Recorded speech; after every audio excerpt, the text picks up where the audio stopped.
Welcome back to One on One with Evan Harkin, Ben Oppenheimer, Lou Orlando, and we even have some special remote guests calling in right now from Canton, Ohio. We have our very own beat reporters from Cooperstown, Ohio. Our very own beat reporters, Nick Paulner, Nick Guzman, Will Tallant, and Jack Warner on the line talking some festivities. They were able to talk to a lot of the biggest names for the Hall of Fame festivities. Who am I speaking to right now? Nick, Jack, Will? You're talking to Nick P, but we've got the whole crew in the car. Oh, let's go, baby. There we go. What's up, boys? We had to get this guy on first. How you doing, fellas? Show's going great. More importantly, how are you guys? You've been spending the last few days in Cooperstown. How's that? How's the town? How's the coverage? Talk to us. How have vibes been, man? You know what I said on the very first day when we got here? We were walking through, the baseball card shops, and we were just making our way down on Main Street and everything.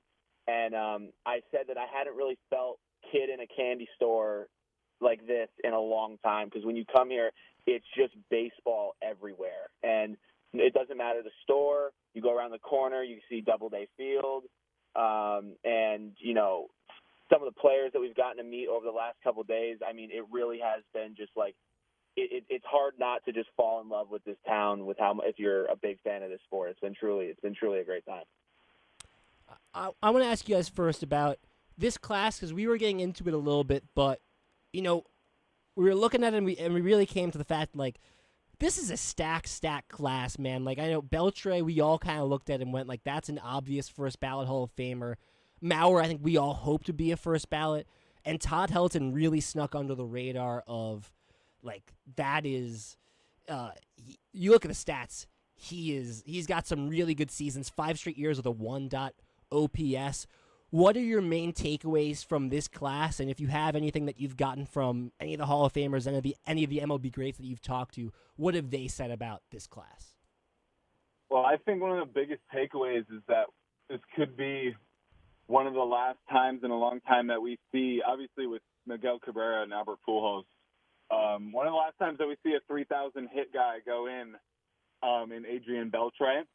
I thought that was pretty interesting that we're getting up to a point where that's not really something in Major League Baseball right now. Guys just don't get hits like that, so there's an appreciation for a player like that. But it's just really cool overall that I think more specifically with Maurer and Beltre, that all of us on this call right now saw them play at some capacity and were probably in their prime years. Helton's a little bit before, but, still remember watching him play. But Beltre and Maurer, prime years, MVP Joe Maurer.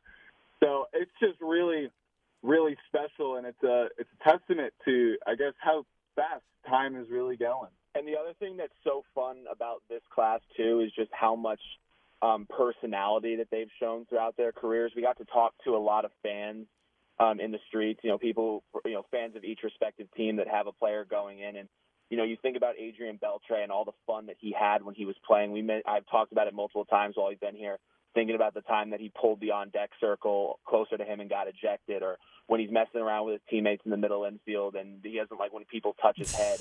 You look at Joe Maurer, who is just so beloved to the city of Minnesota. And Minneapolis, sorry, Minnesota's a state. But, so beloved to the entire fan base, and really was just like their guy, their catcher. You even look at Todd Helton, who's had some fun, highlights throughout his career. I always think of the fake throwback on the pickoff where he was able to tag a runner out at first. So, there's a lot of personality, and it was really fun to get to see that in the people that came to support those players, because some of the people that we talked to in the streets had some crazy stories, going back as far as, the 2011 World Series for the Texas Rangers, or people who traveled all the way from Colorado to support Todd Helton. So, like, the fan support has been really cool as well, and I think it's because this is really an eclectic bunch. Jack, you mentioned personality. A lot of guys you were speaking to, a lot of MLB past stars have different personality, different personas, different things that they can give to fans and reporters. As a reporter yourself, who was one of the guys that stood out to you? I know Johnny Bench is always a fun one. when we get to talk to him as a WFUV. But who stood out to you maybe as giving some really good knowledge or some funny past stories? Anything stand out to you guys? So there was a bunch of really entertaining ones that we can kind of rattle off right now. First of all, Johnny Bench tore us a new one, in the best way. He was really funny. I saw him call you guys the Barbershop Quartet, and that got me here. That's something I would say. Thing I've ever heard. It was crazy. He literally, first thing before he even says anything to any of us is, "This looks like a Barbershop Quartet. What the hell is this?" It was so funny. But I think we all kind of enjoyed all of the interviews for different reasons. I know for me in particular, and I'll pass it around to you guys too, I really, really enjoyed John Smoltz. He just was so gracious and so polite to us and really gave great knowledge. And it was also just, the significance of those 90s Braves teams that he was on and the role that he played. That was one of the couple that I was very, very starstruck. And even though I wasn't as much alive when he was playing, it's still probably the most recent to our generation of the guys that we interviewed. Jim Rice is another one. Anything in my baseball fandom comes from my dad, and my dad grew up in Boston and tells me stories about Jim Rice hitting home runs into the light towers of the Green Monsters. So talking to him honestly just blew me away, and all I thought about was just everything my dad told me about him the whole time. And then, we had some fun interactions too with just guys that were either kind of short for time. Actually, when we talked to Jim Rice, when I asked him if he had time for an interview, he very in a very dry manner just goes, "Not really."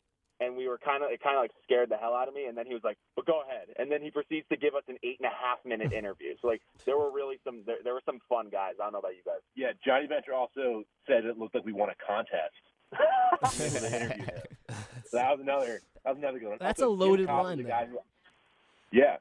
Gentlemen. Jim Cott was a guy who I hadn't really heard that much about before we interviewed him, but he was very gracious with his time. He was signing a ton of autographs while he was there. And a lot of guys who, my knowledge of them wasn't great before, coming to Cooperstown, but, you look up these guys and their baseball, and they played for 20-plus years and put up numbers that you're just never going to see again in the modern game. So it's really impressive to kind of get those perspectives and in comparison to the baseball that we watch now, and just all the differences compared to when they were around. Other Nick here, I really enjoyed Juan Marichal purely because he was the most joyful player I think we saw. Absolutely. He loves the game. He loves supporting Hall of Famers. He gets really excited about the Dominican aspect of the game because he was the first Dominican inducted into the Hall of Fame. He's always there to support his fellow Dominican players. I asked him about Juan Soto. He thinks he's very exciting. I shamefully did a little Soto shuffle in front of Juan Marichal, which is I wish you could take that back. That's humiliating. I wish I could take that back. It was a tough call in the moment, but very joyful guy, loves the game, and what an absolute legend. How about you, Will? I think one that is unfortunately not edited right now, but because we just did it. But the Pete Rose one that we just did was really, really interesting to me. I thought it was really cool because Tony Perez was sitting right next to him, and we had interviewed Tony yesterday. So Pete Rose had a lot of interesting things to say about the game, about his career as well. Very fascinating 24, 25-year career. I definitely agree with Jack that I thought the John Smoltz one from yesterday's batch of interviews was one of my favorites because Smoltz is he's not, per se an old timer, if we want to use that term. He's kind of in the middle of the newer inductees to the older inductees, and the way that he explained what the state of Major League Baseball is now, I thought was very, very good. And in terms of pitching as well, a lot of the older pitchers that we interviewed, these guys racked up 300 plus innings per season. You have to take that into consideration, the kind of game that they played. And Smoltz played a much different game than what they played and now broadcasts a different game in which he played. So I thought he brought the best balance in terms of where the game is, where it was before him, and just overall, I thought we all had a lot of fun doing each and every interview. We got a lot of good insight, a lot of great answers, and can't really thank the Hall of Famers enough for giving us a little bit of their time. I wanted to ask about that, the modern game, because I think that's always a fun thing that comes out of this Cooperstown trip is you get to talk to all these Hall of Famers about what they think about the modern game. So I saw you talk to Johnny Bench about like the potential of robo umps, and even like John Smoltz. He might not be an old timer, but I think people always joke about how he doesn't like the state of pitching right now. You think about Juan Marichal. There's a great piece in the Willie Mays book about him and Warren Spahn. They dueled for a 15-inning game. They both threw almost like 200 pitches. So I'm curious, what were the takeaways from the Hall of Famers about where the game is now? What was the split in terms of the way they enjoy the game and stuff like that? Can you give us any of those like specific nuggets? One of the main things, and I believe it was Jim Cott that said it to us, was that he felt like the game was in kind of an unfortunate place, and that he felt that if you don't, I think it was Jim Cott, that if you don't throw hard, you don't get paid. That he was essentially saying that like it is way harder now to get by in Major League Baseball as a crafty pitcher that relies on more junk pitches and less velo than, being the guy that can throw up and down in the zone and hit triple digits and just be on go all the time, just trying to sling gas. And, John Smoltz talked about it a little bit too, because he had to get a Tommy John surgery. And then, like I said, Jim Cott was mentioning it because of how much the game has changed since he played. A lot of them were kind of talking about how it's just been scary, the uptick in injuries. So I think a lot of what you saw in some of the more old-fashioned takes from these guys was not necessarily a knock on the current state of baseball and how pitchers necessarily operate and how things go. But I think it was more so a matter of, like, concern for the health and concern for, like, hey, we got by without having to throw 105 miles an hour all the time. Why can't these guys do it as well? I think there was a bit of concern there for health, and I think they also just felt that, like, it almost felt like there's a generation of pitchers who the way that they played the game is just not as much of a factor anymore as it used to be. And I think it was more a state of confusion than it was criticism about the current state of baseball. And the only one who really took shots at current MLB players was a semi-recent player in Scott Rowland, who went after the fact that he doesn't really think infielders play defense very well anymore, and they don't make it a priority. I asked him, you were a great Cardinals third baseman, one of the best of all time. Nolan Arenado took over for you. He says he loves Nolan, but he thinks third basemen in general have gotten a little bit lazy and only care about the hitting. So that was interesting to see, considering the fact that Rowland has been inducted not too long ago. Yeah, Jim Cott also mentioned, and Denny McClain as well. I thought they gave two of the best answers for what you're specifically asking here, Lou, and that was Jim Cott believes that the workout regimen is just a little way too much, especially for the pitchers. They kind of just overwork their bodies in the gym and in the off season and bring it to the field. And by the time that they get to the field, they're just washed. They're washed up. They're back on the shelf. That's why these guys get hurt so much. And I could kind of see that to an extent, how these different training facilities, prepare and make their players and athletes work out. It's good to work out, but you also need your body for when, especially if you're a professional athlete, when you're trying to make your paychecks. So, and then Denny McClain also said, which I thought was kind of interesting, but I understood why he said it. I also don't really agree in terms of his, his stance on it. He said that Rob Manfred is he's more driven towards the entertainment, and that's another reason why we're seeing what we're seeing in terms of injuries and stuff. I hear what he's saying. At the same time, though, different game now. It's so much bigger of a commodity that you need it to be kind of entertaining. Athletes, in a way, are entertainers. So I thought that was pretty interesting. But, yeah, Jim Cott, Scott Rowland, as Nick said, and Denny McClain both, and John Smoltz, I thought they all gave really good stances on where the game's at today. Well, gentlemen, if I may interject, this is obviously the three players who got in this year. It's certainly well-deserved, but I look at this list right now, guys, and I look at names like Carlos Beltran or even Alex Rodriguez, and I think that eventually they have to be, they have to get into the Hall of Fame at some point, if not next year or maybe the year after that. And kind of my main question is, how do you think they're able to discern the right choices to make in, this player over this player? Because there's always going to be guys that feel left out or upset that they weren't inducted in one year. And is there any way to be objective when players, and not players, when the Writers Association makes these choices? Is it possible? Is it even conceivable for them to be unbiased? Well, I think they definitely try their best, and there's stances that they take that kind of, in regards to someone like Alex Rodriguez, the thing probably keeping him out is the steroid issue, and that's kind of a stance that it seems like the Hall of Fame has taken in that regard. But something we were talking about on the drive up here was that how the steroid era, even if it's kind of seen these days as a kind of a black mark on the game, it was still such a huge era for the sport where it was soared in popularity. It was fun to watch, even if it wasn't necessarily the most ethical, thing in the world. The steroid era provided a lot of entertainment. It's a huge part of baseball history, and that really can't be argued. So if the Hall of Fame is about preserving that kind of history, then you make the argument that someone like A-Rod or Barry Bonds deserve to be in the Hall. But I think the good thing about the Baseball Hall of Fame is that it's not like the Basketball Hall of Fame where everybody gets in. This is a select few. It really is truly the greats that get into Cooperstown. And, yeah, you got to make the cut somewhere.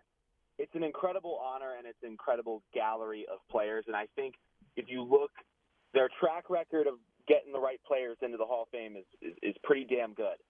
But there are some serious imperfections, I think, in the way in which they go about inducting players. Another thing that we talked about on the way up here was that it feels like rationales change year by year. Depending on who it is.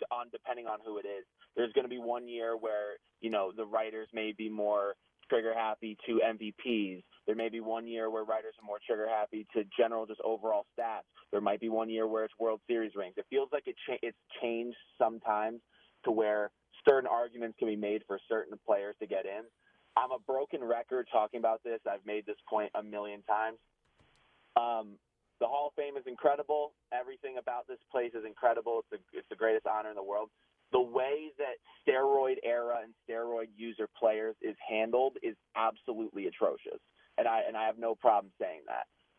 And I'm not exonerating steroid users from doing something that was selfish and wrong and breaking the rules.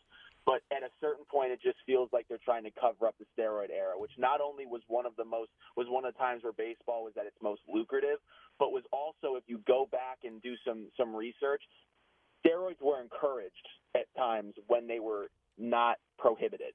So there were times in which it was low-key kind of the thing where they wanted hitters doing steroids, and there was times in which it was a lot more acceptable. I'm not saying it's okay, but you tell me if sticking a needle in your arm is what makes you able to make contact with a 99-mile-an-hour fastball. Because if it is, I think that's crazy.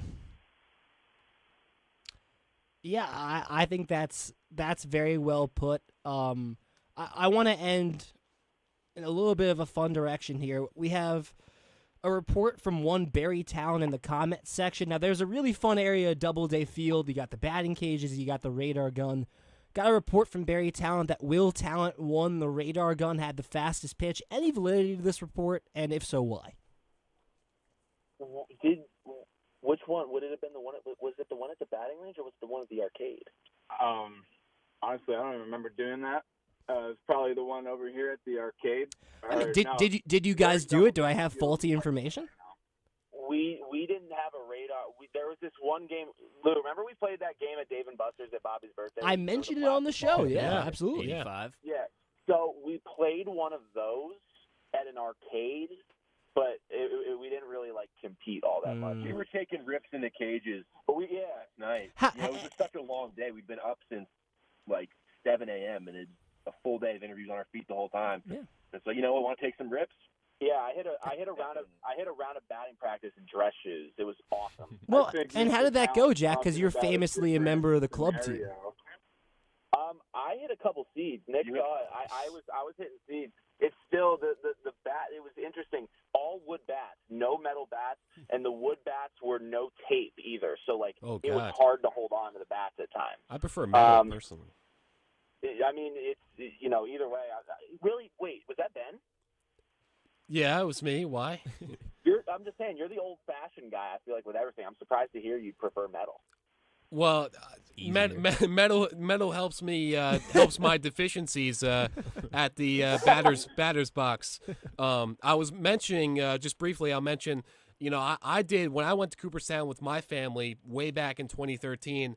I did the speedometer or whatever they call it, and I got myself up to 50, which I'm proud of. Attaboy. And I was embarrassed because there were some kids who were my age who were right next to me, and they were throwing like 80, and I'm like, I'm out of my depth here. It might be time to call it retirement, But anyway, Jack, you know me well enough where I usually am traditional. I like watches. I'm not a fan of Apple watches or AI, and but when it comes to bats, I'm Mr. Metal because I can't really hit the ball with wood bats. So to be blunt, It's good for exit velo.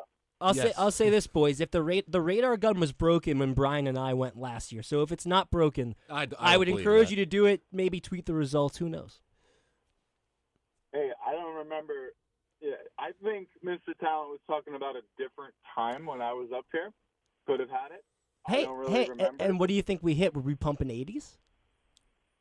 Ooh. When we went to the arcade, I hit 78 on that machine. Nice. So we'll take that. I honestly, I don't remember. What's like a Will Talent run and gun? Like, what's your best run and gun?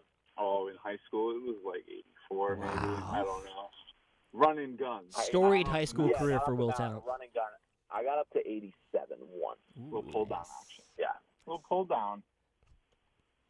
Well, a lot of fun stuff there from Cooperstown. Not Canton. I kept mentioning Ohio before. I've been watching too much Hard Knocks. A bit of a football fanatic myself. Got my mind a couple months ahead. But some great stuff there from our reporters in Cooperstown at the Hall of Fame.